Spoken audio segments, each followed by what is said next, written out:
नमस्कार प्यारे विद्यार्थियों, आप सभी ध्यान दें कि आप अपना 11वीं क्लास में जो हिंदी का टॉपिक है उसमें एक लेसन चल रहा है। वो लेसन का जो नाम है वो स्पीति में बारिश। कृष्णनाथ जी जो हमारे लेखक हैं उन्होंने इस लेख को बड़े प्यार से लिखा है और इतना ज्यादा मनोहारी वर्णन है। मैं बता दूं कि ये जो लेख है ये हमारे भारत का एक राज्य है हिमाचल प्रदेश, और हिमाचल प्रदेश में एक छोटी सी जगह है, बहुत प्यारी है, लेकिन उस जगह का नाम है लाहौल स्पीति। लाहौल स्पीति में बारिश होती है, उस दृश्य को लेकर इन्होंने लेख लिखा है। लेकिन ऐसा नहीं कि बारिश इस समय ही गए, उससे पहले वो पहुंचे हैं। तो मैं आपको पहले ही बता चुका हूँ, फिर आपको इस कहानी में जोड़ दूं कि इस पाठ में हम देख रहे हैं कि लाहौल स्पीति नाम की जो जगह है वो इतिहास में उसका वर्णन कम है। क्यों है मैं बता चुका हूँ कि वहां जाने का दुर्गम रास्ता, बहुत ज्यादा कठिनाइयां को सामना करना पड़ता है। यही कारण है कि हम लाहौल स्पीति की जो जगह है उसको इतिहास में बहुत कम जगह मिली है। लेकिन अब जब सुविधाएं बढ़ गई हैं तो वहां कृष्णनाथ महोदय पहुंचे हैं। लेकिन महोदय वहां का जो जीवन है, वहां के लोग किस प्रकार से जीवन जीते हैं, वहां की जनता किस प्रकार से अपना जीवन यापन करती है, ये किस अक्षांश में बसा हुआ है, भूगोल की स्थिति क्या है, प्राकृतिक दृश्य क्या है, और ये कहूँ कि भौगोलिक दशाएं हैं, राजनीतिक सिस्टम है, सभी। तो इसका हम एक भौगोलिक वर्णन कर रहे हैं, राजनीतिक वर्णन कर रहे हैं। इन सबको पढ़ना है स्पीति में बारिश नाम के लेसन में। एक वीडियो पर लेखक का परिचय दे चुका हूँ, दूसरे में आपको पाठ सार का पहला वीडियो जा चुका है। अब अगला वीडियो आपके सामने है, तो ध्यान पूर्वक इसको सुनना है। और मैं आपको बता दूं कि ये बातें मैंने आपके इस बुक से एज ए नोट्स टाइप में टाइप की है, ठीक है। तो नोट्स बना के मैंने भेज दिया, तो प्लीज आप इसको ठीक से देख ले पूरा, भले इसका स्क्रीनशॉट लें, भले आप इससे नोट करें, लेकिन इस पूरे वीडियो को देख के आप इससे ये नोट्स हैं इनको आप नोट भी कर सकते हैं, क्वेश्चन के आंसर को जाने के लिए ये पाठ को समझ सकते हैं। ठीक है प्यारे बच्चों, अब मैं चलता हूँ आपको इसको समझाने के लिए। ध्यान दें कि लाहौल स्पीति नाम की जो जगह है वो कहाँ पर है, हिमाचल प्रदेश में, ठीक है। अब बात करते हैं कि 1873 में रेगुलेशन पास हुआ। इससे पहले हम बात कर चुके थे केलंग और काजा, ये दो जगह थी, केलंग और काजा। केलंग और काजा है ये लाहौल स्पीति की जगह है, और इन दोनों जगहों के बीच में वायरलेस सेट का प्रयोग करके लोग बातचीत करते थे। तो कहने का मतलब यहाँ पे तकनीकी कम्युनिकेशन नहीं था, आत्म रूप से जुड़ने का संबंध नहीं था। तो ऐसे क्या हुआ कि कुछ देखो आप सामने समय के अनुसार सब कुछ होता है। तो 1873 में 1873 में क्या हुआ, रेगुलेशन मतलब एक कोई नियम बने, वहां के लिए नियमावली बनी। उस रेगुलेशन में पास हुआ कि कुछ नियम बने जिसके तहत, इसके चलते इस नियम के अनुसार क्या हुआ, लाहौल का स्पीति, जो लाहौल क्या है जिला है, स्पीति उसकी तहसील है, स्पीति तहसील है, लाहौल जिला है, ठीक है। तो ये जिला तहसील की बात करें तो लाहौल स्पीति को विशेष दर्जा मिला। विशेष दर्जा आप जानते हो, कुछ दिन पहले जम्मू कश्मीर राज्य को भी विशेष दृष्टि से देखा जाता था, राज्य जिला अलग था, उसका राज्य अलग था, विशेष दर्जा मिल रखा था। आज उसको हमारे भारत के अन्य राज्यों की तरह सम्मिलित कर लिया गया है। उसी प्रकार से जैसे मान लो जिस क्षेत्र का विकास नहीं होता है, गवर्नमेंट क्या करती है उसको विशेष दर्जा देती है, उसके तहत उसका विकास बहुत तीव्र गति से होता है। तो उसी प्रकार से लाहौल स्पीति को विशेष दर्जा मिल गया है। ब्रिटिश भारत, मैंने कल भी जिक्र किया था, आज फिर कर रहा हूँ, जिसमें हमारे पूरा बोर्ड के भारत है। भारत के आधे भाग में क्या था, ब्रिटिश कंपनी का, ब्रिटिश इंग्लैंड की जो सरकार थी, इंग्लैंड जो गवर्नमेंट थी, वो भारत के ऊपर अपना आधिपत्य जमा के बैठे थे। तो जहां जहां उनका पर्सनल उनके ऑफिस थे वो जनता का राज कर रहे थे, ब्रिटिश भारत का। उनके अलावा जो बस गए क्या था, देशीय रियासतों का हमारे भारत में आक्रमण का मतलब राजा है वो अपनी प्रजा को रखेगा और वो इसे काम न करेंगे। तो ये लगभग 5, आपको बता दें बात, हमारे भारत के जो लोह पुरुष हैं कौन है वैसे, खैर बता दो आपको, सरदार वल्लभ भाई पटेल। जब हिंदुस्तान आजाद हुआ था 1947 में, उस समय लगभग मैं आपको बता दो 565 देशी रियासतें थी, ठीक है। बहुत अधिक, कम ज्यादा भी आपको मिल सकता है, लेकिन 500 से कम नहीं मिलेगी आपको। ये देशी रियासतें थी, इतने सारे जिले ढाणी बने हुए थे। अब सोचो कि उनके हिसाब से देश का शासन तो संभव नहीं था, तो फिर संविधान बनाने में समस्या आ रही थी। तो तो ऐसे में सरदार वल्लभ पटेल ने क्या कि सभी रियासतों को एक किया था, मिलाया था। और ये बहुत डिफिकल्ट कार्य था, मैं समझता हूँ आज के जमाने में तो हो भी नहीं सकता था। उस जमाने में राजा अपनी मनमानी कर रहे थे कि हम तो अपना अलग से जिस राज्य में हम हैं वो हमारा राज्य है, वो हमारी रियासत है, हम ऐसा नहीं कर सकते, हम भारत में नहीं मिल सकते। तो ऐसे में जिस वल्लभ भाई पटेल जाते उनको समझाते। और आपने देखा सुना हुआ इतिहास में कि जिस भी राजा के पास वल्लभ भाई पटेल गए हैं उसने शहर से उनकी सड़कों को इमारतों को माना है और भारत में विलयित हो गए, विलय हो गए। एक है हैदराबाद जो रियासत थी, वहां के निजाम थे, उन्होंने मना किया था कि मैं नहीं मिलूंगा, तो उनको फिर समझाया, 2 बार समझाया, तीसरी बार जब गए तो सैन्य बल के साथ में गए थे, हालांकि प्रयोग नहीं किया और वो देख के कर गए कि हाँ वैसा होने वाला है, जो जबरदस्ती मिलाया जाएगा। ऐसे में जो हैदराबाद का क्षेत्र था, रियासत थी, वो उसमें निजाम साहब भी मिल जाते हैं। तो पूरे भारत का जो विलयीकरण हुआ, जो भारत को एक बनाने का कार्य था, ये बहुत टिपिकल कार्य था, बहुत कठिन था। किस किस को बनाएंगे, कैसे बनाएंगे, लेकिन ये कार्य संभव हो सका तो सिर्फ सरदार वल्लभ भाई पटेल की समझ सूझबूझ से, इसलिए उनको लौह पुरुष की संज्ञा दी जाती है। और यही कार्य लेकर वो बैरिस्टर थे, वकील का भी कोर्स कर रखा था और बहुत ज्यादा मतलब सहृदय भी थे और मतलब कहे किसी भी दुख को सहन करने की उनकी क्षमता थी, इसी कारण उनको लौह पुरुष कहा गया था। तो बात करें कि उन्होंने रियासतों को एक किया, लेकिन जो आधे क्षेत्र पर रियासतें थी, जब ये जमाना चल रहा था उस समय में ब्रिटिश भारत पे तो क्या था, अंग्रेज सरकार कंपनी अपने हिसाब से राज चलाते थे और बाकी जो बच गए वो अंग्रेज, जैसे राजा महाराजा हमारे देश के थे वो राज करते हैं, लेकिन राजा महाराज भी इन ब्रिटिश कंपनी के अधीन रह करते थे। ब्रिटिश भारत जो है इसके अन्य कानून यहाँ लागू नहीं होते। मैं बात कर रहे हैं इसकी स्पीति की, तो लाहौर स्पीति को विशेष दर्जा मिला कब, 1873 में, ठीक है। इसके तहत क्या हुआ, लाहौर स्पीति है उसके ऊपर भारत जो ब्रिटिश भारत है उसमें जो नियम लागू होंगे वो नियम स्पीति में लागू नहीं होंगे, ठीक है। और इसका अलग से अन्य कानून बनेंगे। रेगुलेशन के अनुसार जो नियम बने उसके अनुसार क्या हुआ, प्रशासन के अधिकार नौ को दिए गए। प्रश्न आ सकता है कि जो ये ब्रिटिश भारत के नियम स्थिति में लागू नहीं हो रहे तो फिर तो रेगुलेशन के अनुसार क्या है, प्रशासन शासन को चलाने के लिए कुछ नियम बनाए गए थे।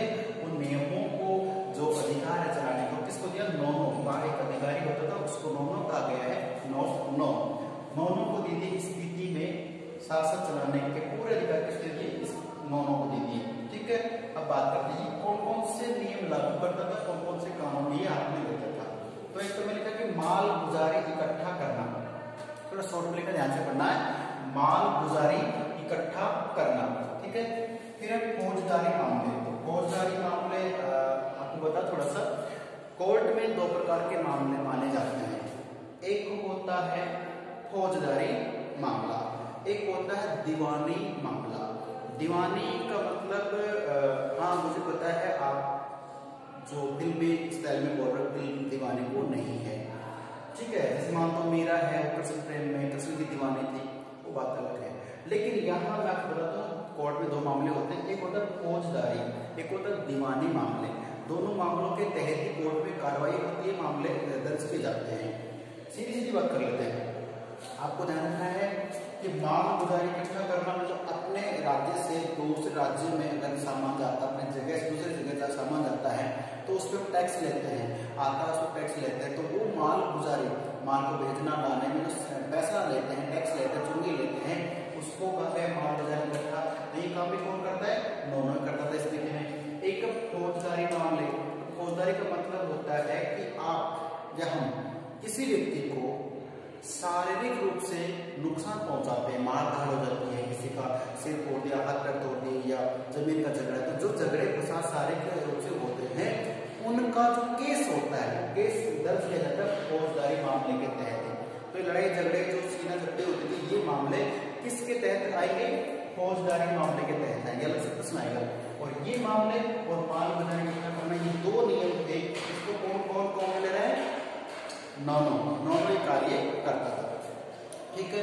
अब बात करते हैं कि मान लो 2 काम के अलावा कोई बड़ा कार्य अगर आता है तो उसको कौन टैकल करेगा, कौन हैंडल करेगा, ठीक है। उसके लिए क्या था कि उसके लिए उससे ऊपर के मुकदमे कमिश्नर, यहाँ पे क्या कमिश्नर लिखा, आदर्श है कमिश्नर, तो कमिश्नर आप जानते हो कि एक उच्च अधिकारी होता है, ठीक है, तो कमिश्नर है वो हल करते उसके पास में जाते हैं।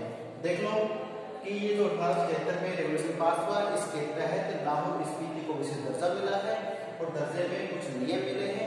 तो ब्रिटिश भारत के नियम यहाँ लागू नहीं होंगे और यहाँ जो नियम लागू होंगे उनको कौन काम मिलेगा, नॉनो काम मिलेगा। नॉनो कौन कौन से नियम कानून लेगा, वो लेगा एक तो माल बाजार इकट्ठा करना, टैक्स इकट्ठा करके सरकार को देना, और एक है फौजदारी मामलों का क्या करेगा, उनको फैसला सुना सकता है, ठीक है। अगला आता है कि इसके ऊपर जो मुकदमे हैं, तो मैंने आपको बता दिया तो फौजदारी होता है, मतलब दीवानी। दीवानी मामले के तहत क्या होता है मैं बता दूं कि दीवानी में रुपया पैसा लेन देन जो घाटा नफा फायदा होता है, ये जो जिसमें सारे लड़ाई नहीं हुई वो मामले दीवानी में आते हैं, ठीक है। किसी का कोई मसला है, कोई डॉक्यूमेंट संबंधित है, पैसे संबंधित है, लड़ाई झगड़ा होता है, वो केवल कानूनी हक के रूप में ले जाते हैं, वो मामले आते हैं दीवानी मामले में, ठीक है। चलिए, तो इसके ऊपर मामला कौन लेगा, कमीशन लेगा। अब बात करते हैं 1960 में लाहौल स्पीति को पंजाब का एक जिला बना दिया। देखने वाली बात यह है कि बेचारी जो अपनी लाहौल स्पीति का इधर किनारे करेंगे ना, तो क्या करें 1960 में एक अच्छी बात ये आ रही है कि पंजाब राज्य का गठन का वो 1960 में याद रहेगा। तो 1960 में क्या बनाया, पंजाब। तो लाहौल स्पीति को भी क्या बना दिया, पंजाब का जिला बना दिया, ठीक है। पंजाब का जिला बना दिया, पंजाब पहले बना तो फिर इसको उसका जिला बना दिया, कब 1960 में बना दिया, ठीक है। आगे बढ़ते हैं, जिला बना दिया। फिर है इसका केंद्र क्या था, इसका केंद्र केलंग ही था, भले जिला कौन था पंजाब का, लेकिन इसका जो केंद्र क्या है, केलंग, ठीक है। 1966 में 1966 की बात कर रहे हैं, 1966 में जब हिमाचल राज्य बना, उससे पहले नॉर्मल था लेकिन हिमाचल राज्य बना, तब क्या हुआ, इस राज्य बना तो लाहौल स्पीति जिसको हम पढ़ रहे हैं इसको बना दिया उत्तरी छोर का जिला। जो हिमाचल प्रदेश है उसका उत्तरी छोर की ऊपर की तरफ जिला था वो कौन हो गया, लाहौल स्पीति हो गया। वो पंजाब में था, उसे तोड़ के फिर क्या करते हैं, पंजाब में नहीं, इसका जगह तो वो रहेगी लेकिन नाम किसने दिया कि ये हिमाचल प्रदेश का हिस्सा हो गया है, ठीक है। आगे बढ़ते हैं, स्पीति। स्पीति का वही बात है, स्पीति अब ये बहुत इंपॉर्टेंट है, जैसे नीचे बहुत ज्यादा इंपॉर्टेंट चीज लिखी है, यहाँ पे ध्यान रखना है कि स्पीति 31 यानी 31 डिग्री 42 मिनट्स, मतलब 31 डिग्री 42 मिनट, ये अक्षांश और देशांतर स्तर बता रहा हूँ। आर्ट्स वाले बच्चे समझ सकते हैं, साइंस कॉमर्स वाले भी ध्यान दें यहाँ पे कि जो 31 डिग्री 42 मिनट है, ये किसी जगह का अक्षांश और देशांतरी विस्तार होता है, ठीक है।